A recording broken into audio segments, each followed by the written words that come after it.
My name is Gene Sharp, and this is the work I do.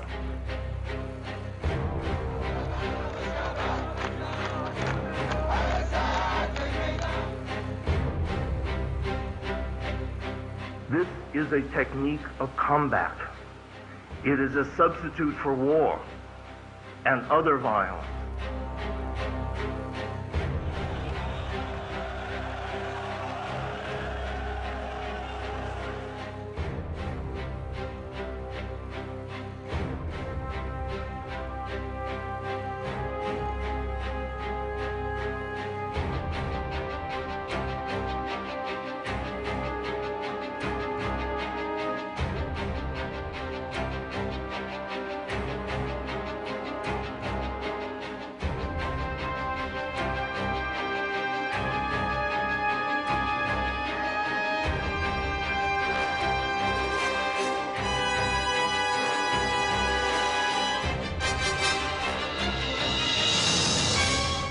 As we speak, somebody is doing it in Iran. As we speak, somebody is doing it in Egypt.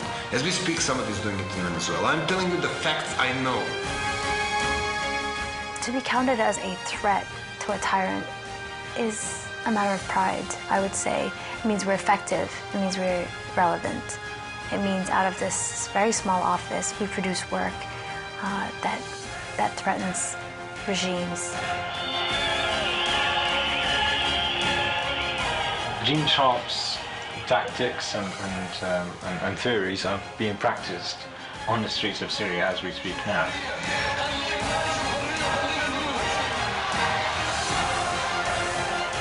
Unless they have something instead of violence and war, they will go back for violence and war every time.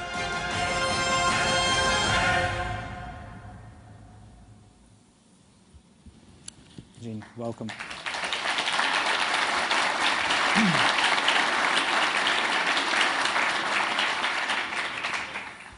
I thank all of you. It's very good to get such a receptive. Violence in our world is so common and mostly accepted axiomatically that at times it seems to be an overwhelming, permanent part of political reality. But that is not the whole reality. During the past century, and long before, at least back to the Romans, and I would argue before that, people from time to time have found another way to fight when they needed to fight. And in those specific situations, the use of violence shrank or disappeared because it simply wasn't needed anymore. The violence had been replaced with nonviolent struggle, or at least a forerunner of what we know as nonviolent struggle today. This is people power, the power that employs psychological, social, economic, and political weapons. Clearly, these means are very old. However, for the most part, nonviolent struggle has been viewed as only a minor exception to the accepted as responsible action in crises, that is violence. The sometimes undeniable accomplishments by the use of nonviolent action have been ignored or explained away without relevance to future major conflicts. Misunderstandings have been common. It has been thought by many people that effective future nonviolent struggles would require a charismatic leader, a Mahatma. That nonviolent struggle only works by conversion, on melting the heart of your opponents. That in order to keep nonviolent discipline, it was necessary to be committed to moral nonviolence. That a wise course of action could only be charted by a single strategic genius. That violence works quickly, and that nonviolent means require much longer. And that the opponents who are extreme dictatorships need not worry, because nonviolent struggle can do nothing about dictatorships. and the opponents fear not violence, but they're not worried about nonviolent action. Because of the major nonviolent struggles in recent years and months and days, we now know that all of those views are false, all of them. The future now can therefore be different. The methods of nonviolent action are many, but they're really quite simple. People sometimes refuse to do what they've been required to do, and sometimes they do what has been forbidden to do. Over the centuries, people have expressed their protest by actions, often symbolic ones. At other times, people have refused to help to do something, to cooperate, or to obey. At other times, they have acted to disrupt the established social or political order. Large movements of people, groups, and institutions have used these types of action against an education, against a situation or policy they did not like, or they have acted to achieve a new positive goal. The words for these many types of action have been ones you're familiar with: picket, leaflet, march, strike, boycott, civil disobedience, embargo, stalling and obstruction, mutiny, hunger strike, sit-in, alternative economic institutions, and parallel government. The methods for which these methods have been used have included opposing unwanted changes, correcting grievances, achieving revolutionary goals. And sometimes the action lasted only a few days. Some remarkable downfall of dictators in Guatemala and El Salvador, for example, collapsed within 2 weeks. And the people say, nonviolent means take forever. Some struggles have lasted a year or more. And sometimes people using these means have been defeated. But more often than not, more often than might be expected, these resistors were partially or fully successful. How do these means work? Well, very rarely this type of struggle changes opinions and feelings. Conversion. However, the one example that I and others have used to illustrate conversion, according to new research done by Mary King in South India, it never happened that way. So that really wasn't a very good example. Sometimes a struggle ends with a compromise, as most labor strikes do, accommodation. Sometimes the opponents are forced by the changed reality to accept the resistors' demands, nonviolent coercion. For example, last February, in the face of national defiance, President Mubarak resigned. Rarely, repudiation and non-cooperation are so completely cut off the sources of power, the opponent's power, that the opponent regime falls completely apart. And no one is left with enough power even to resign. And that's disintegration. This occurred in the February 1917 Russian Revolution and the 1944 revolutions against military dictators in El Salvador and Guatemala. Nonviolent struggles have been used to achieve justice for oppressed minorities. The civil rights movement in the United States, for example, for working people, for women, religious groups, victims of dictators, colonial peoples, and others. Nonviolent struggles were waged in Nazi-occupied Denmark and Norway, where I used to live, and elsewhere, and even in Berlin to save Jews. And they saved Jews. The wives of Jewish men who had been arrested, some of them were already at the extermination camp, demonstrated on the streets of Berlin, and they got their husbands released and brought back even from the extermination camps. That's nonviolent struggle. In my youth, it was believed that the peoples of Eastern and Central Europe would be living under communist rule for decades, barring a Western military intervention. But now the peoples of Poland, East Germany, the former Czechoslovakia, and other countries are recognized as having freed themselves. Perhaps most remarkable of all have been the achievements of the little nations of Lithuania, Latvia, and Estonia. Their brave guerrilla wars had fought both Nazi and Soviet rule. All three had been annexed as republics of the Soviet Union. And yet, using nonviolent defiance, they exited the Soviet Union, suffering only 12 lives lost in Lithuania, 8 in Latvia, and none in Estonia. Compare that to Chechnya. In the former Soviet Union itself, a hardline coup d'etat in August 1991 was intended to stop the liberalization launched by Gorbachev.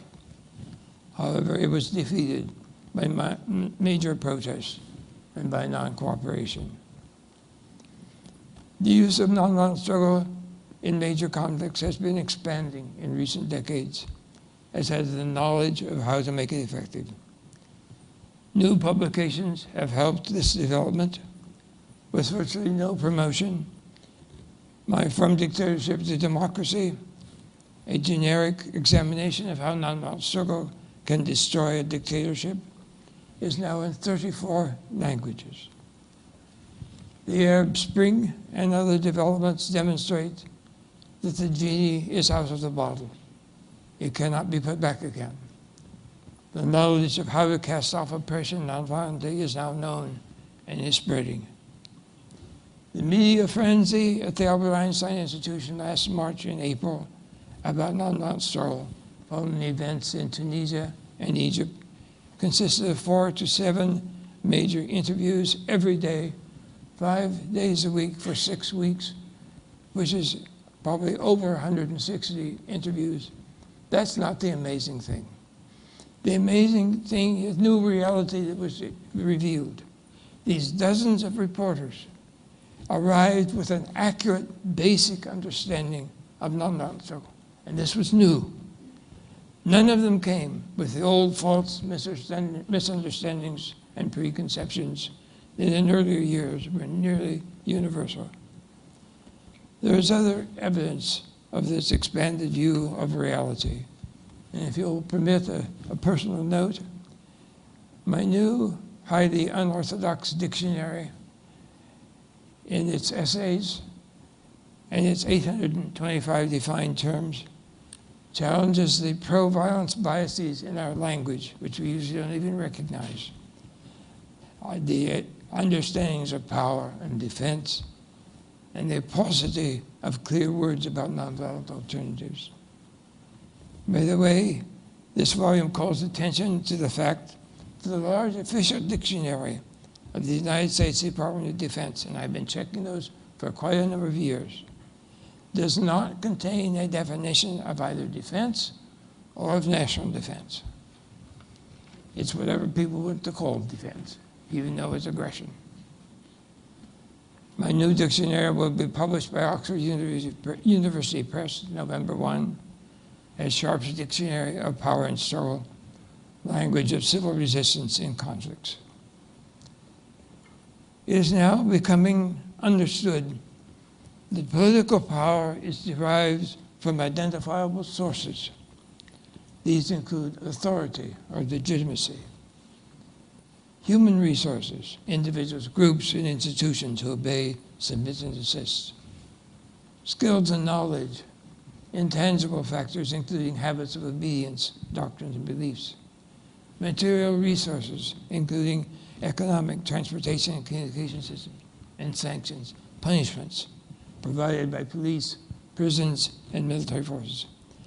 And that all of those sources of political power are made available by the obedience, cooperation, and assistance of people, groups, and institutions.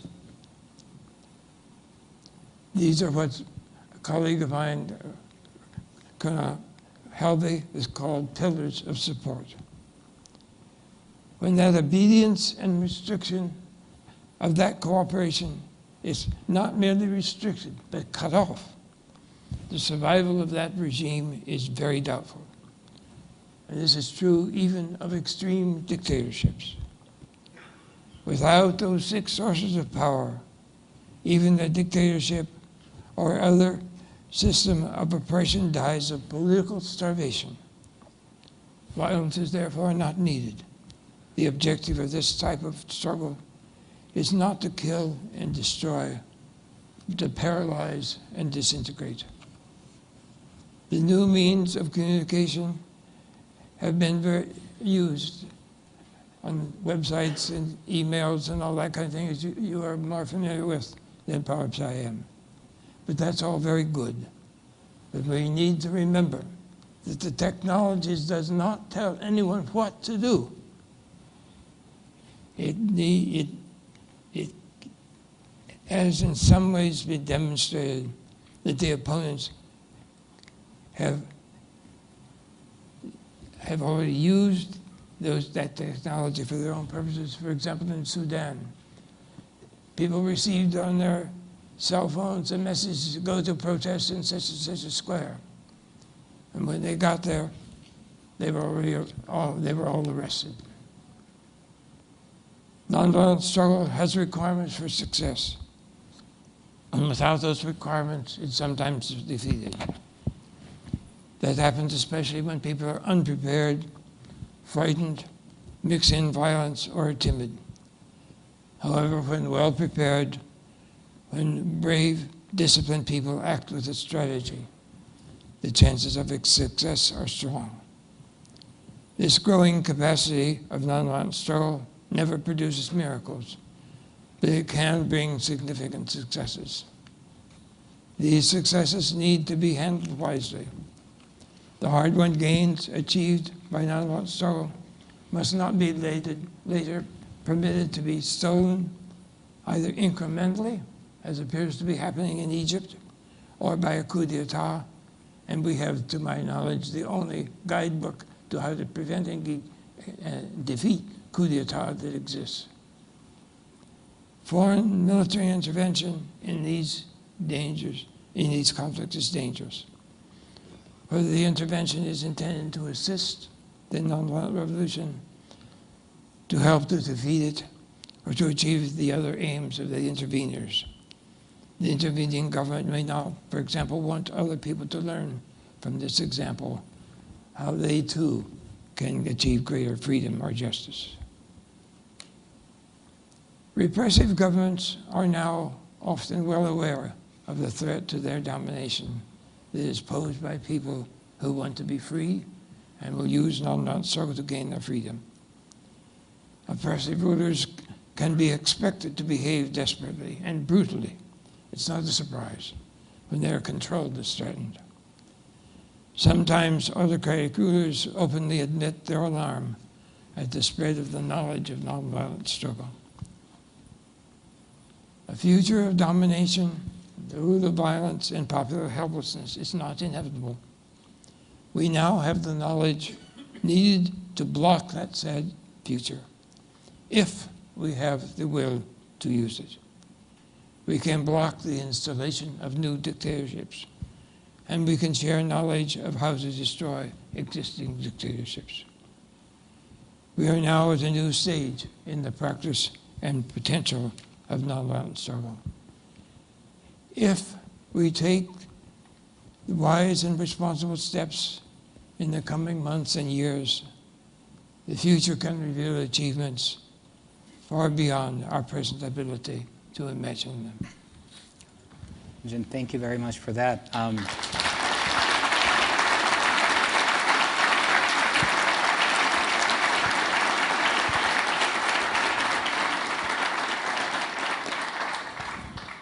I think part of the appeal of your theories and of your teachings has been the seeming simplicity of the idea that if you stop obeying a dictatorship, the dictatorship will fall. It sounds so simple that some people think there's some kind of a trick to it. Yet I think in your research you have shown that from Burma to Serbia to Georgia to Kyrgyzstan to the Arab Spring, these movements can catch on and can be incredibly devastating to dictatorial regimes, which is exactly why they fear those kinds of uprisings. It's like showing up for a fight with a heavyweight boxer and winning without ever putting on the gloves.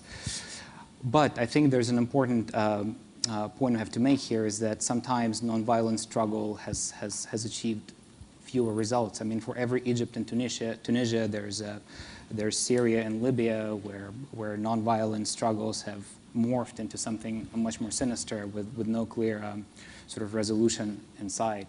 So I wanted to ask you whether you think some entrenched regimes, and we can name names, but we all know what they are, and there are quite a few of them in the world, have been so successful in snuffing out any semblance of opposition, whether it's online or in people's kitchens or anywhere else, that nonviolent struggle has perhaps run its course in those societies? Or do you think they just have not tried hard enough? That's too simplistic. And Syria is very different from Libya. In Libya, you had very quickly a military intervention. One of Gaddafi's generals, with his troops and guns, changed sides, supposedly. I have a suspicion he was an extreme agent provocateur, and he was later killed in the rebel camp.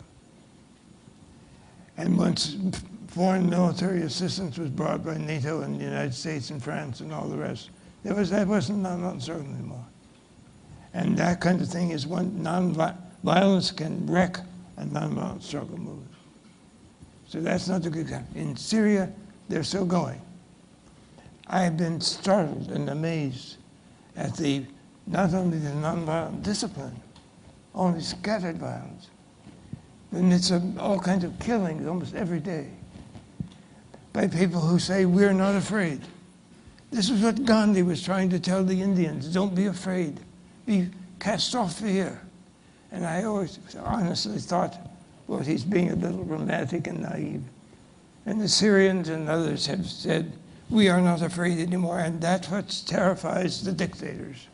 That's why the brutality is so great in Syria. They think if they're only brutal enough, the resistance will collapse. And so far, the dictators have been proved wrong. But this is not easy. If you have people within your movement who do not keep discipline, who decide to do this or that, who you don't have a plan, you don't have a strategy, how the hell are you going to win? And yet people try to do that all the time. They have to learn what makes it effective and what makes it fail, and then do the things that make it successful. In the end of my big book from a long time ago, The Politics of Nonviolent Action, in the last pages, I think I have this 30 or 35 specific factors that contribute to whether the struggle is success or failure. And you have to fulfill the factors that bring you success in order to win. But it can be done, and it's being done increasingly, more and more. Thank you, Jim. I think we have time for a couple of questions from the audience. If anyone wants to step up to the microphones in the aisles. Let's go ahead. Thank you. It was a very moving presentation. I fluctuate between a kind of optimism that Cory Booker would have talked about to a sort of pessimism when it comes to the more repressive Asian societies, in particular China, where there is both economic power of a kind of unprecedented type before that is coupled with a thousands-of-year-old culture that is very centralized. And I'm curious if there's a chance for movement even in my lifetime. I'm curious what your thoughts are. There also are major sources of nonviolent struggle from China long centuries ago. And I was in Tiananmen Square the night the troops came in. So I'm not naive. That system also is vulnerable. Otherwise, why would the Chinese government be so frightened of nonviolent struggle that they establish whole sections, I've been told, whole departments of how to defeat nonviolent struggle, except that it is testimony to the power they fear coming from the people and from nonviolent struggle. You have to learn how to do it skillfully. If you were going to fight a war violently, you don't go to all the neighborhood bars and get all the guys out of there saying, let's go fight a war. But that's about the way nonviolent struggle has been conducted over the centuries. People were improvising. They didn't know what the hell they were doing. What would make it effective? What should they be aware of? Who was this guy who was urging violence? They didn't know he was a tool of the political police. It's happened in the Russian Empire, the third section, repeatedly. It's happened even, I'm told, by the Gestapo doing that. Dictators and rulers who fear the power of people will do their damnedest to defeat it. And you have to know how to be smarter than they are and more courageous and more skilled in what you do. Any more questions for Gene? Please go ahead. You were there first. Okay, thanks. Thanks, Esther. Mr. Sharp, your work is incredibly important, and you've expressed it so well. What happens once a regime has fallen? What is the book that describes, or what are the rules that describe how you create excellent civic society? Because we're all looking at the Arab Spring and other places in the world and worried about what happens next. So what are some of the ground rules for creating, from those roots, a great society? You're wise to be worried.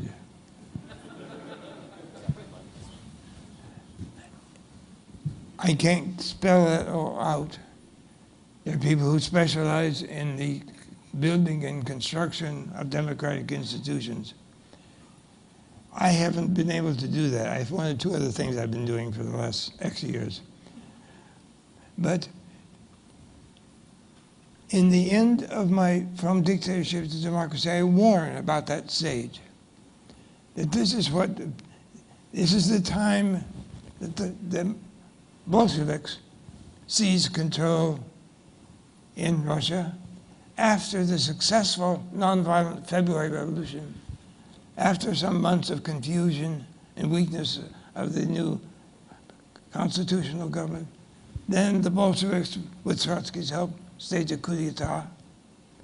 This is how the Ayatollahs, after the successful nonviolent revolution against the Shah, staged a seizure of power and established a repressive regime in Iran. And really, quite seriously, this book that we have, it's only about 40 or 50 pages, I think. It's a guide, the steps that can be taken to prevent a coup d'etat, not always military, often political, and some combination. And how to defeat it if the coup is attempted. There have been actual historical cases which we have drawn upon. How to defeat coup d'etat when people were, in those cases, only improvising. There was a case in Germany in 1920 against the Kapusch, a monarchist military coup d'etat, which was defeated by non-cooperation in the general strike, by the defeat of the generals Putsch in Algiers against the French government, Charles de Gaulle's French government,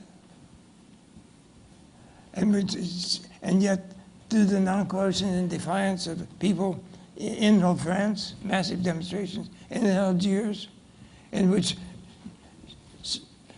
people in the Air Force in France helped to block that coup d'etat by flying the planes out so the Putschers could not use the airplanes to go back and help seize power in Paris.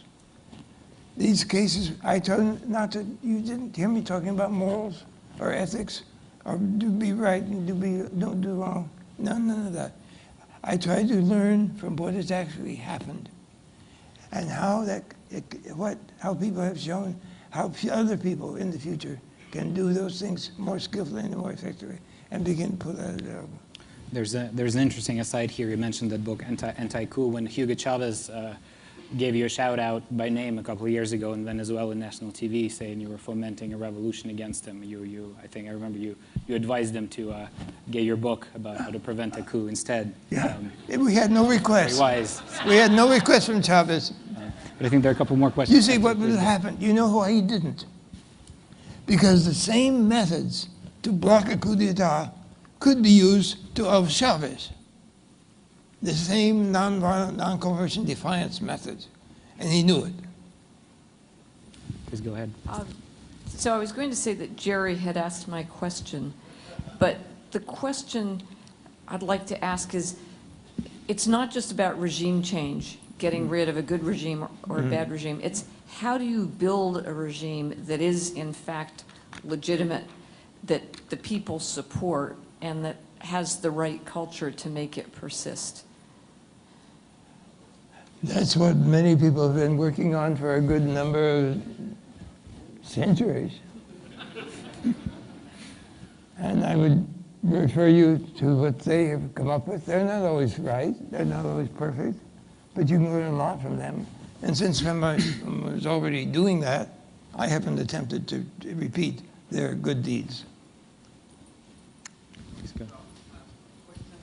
That has bedeviling me and many other folks is this country has a history of people taking nonviolent action to effect change.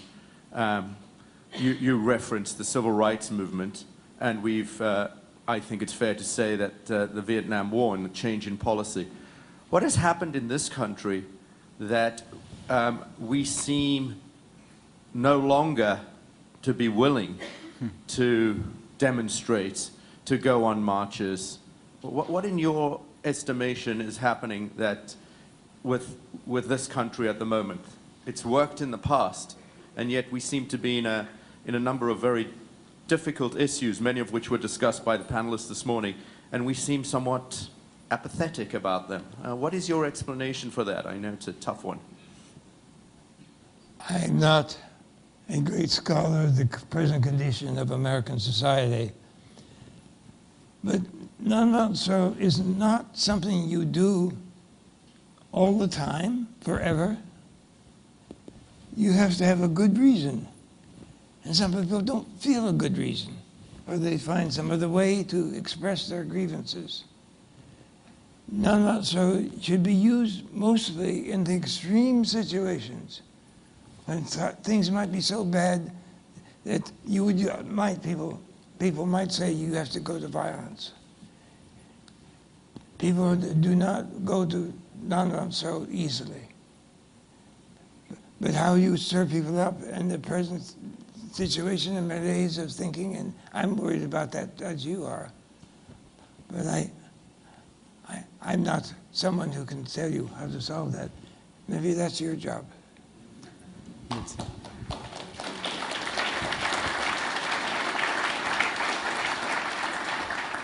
That's a fascinating subject, and obviously with all the revolutions still ongoing, plenty to talk about. Unfortunately, once again, we have to wrap it up. But I would like to thank you on behalf of the audience for your insights and for all the work you've done. Thank you.